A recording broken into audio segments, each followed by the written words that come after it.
MPO শিক্ষকদের বর্তমান সময়ে একটা বড় সমস্যা হচ্ছে মাস শেষে স্যালারি পাওয়াটা। যদিও ইএফটির কথা বলা হচ্ছে, কিন্তু ইএফটির মতো কার্যক্রম সকল সরকারি ক্ষেত্রে যেমন, এই ক্ষেত্রে একটু ব্যতিক্রম। এই জন্য আমরা চরম আসলে বিরোধিতার মধ্যে রয়েছি। এর বিরোধিতা না করলেই নয়, যে আমরা চাই প্রত্যেক মাসের 1 তারিখে অন্যান্য সরকারি চাকরিজীবীর মতো আমাদের জন্য বেতনটা যেন নিশ্চিত হয়।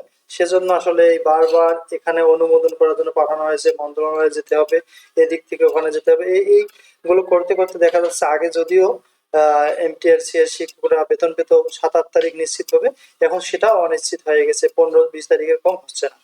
তাই আমরা চাচ্ছি যে 1 তারিখের মধ্যে যেন আসলে এই বেতন দেওয়া হয়, এবং যে উৎসব ভাতা এবং বেতন বৃদ্ধির যে কার্যক্রম সেগুলো যেন চলমান থাকে, এবং খুব শীঘ্রই যেন এ সম্পর্কে আসলে প্রজ্ঞাপন দেওয়া হয়। তো এ ধরনের আমরা ইএফটি চাইনি, যে ইএফটি তে 15-20 তারিখের আগে বেতন হচ্ছে না। যদিও বলা হচ্ছে এটা সুখবর, আসলে এগুলো সুখবর নয়, এগুলো আসলে শিক্ষকদের জন্য দুঃসংবাদ। গত ঈদে আমরা লক্ষ্য করেছি যে ঈদের 2-3 দিন আগে মূলত বেতন পায়, অন্যান্য সকল সরকারি চাকরিজীবীরা ঈদের 15 দিন আগে বেতন পাচ্ছে।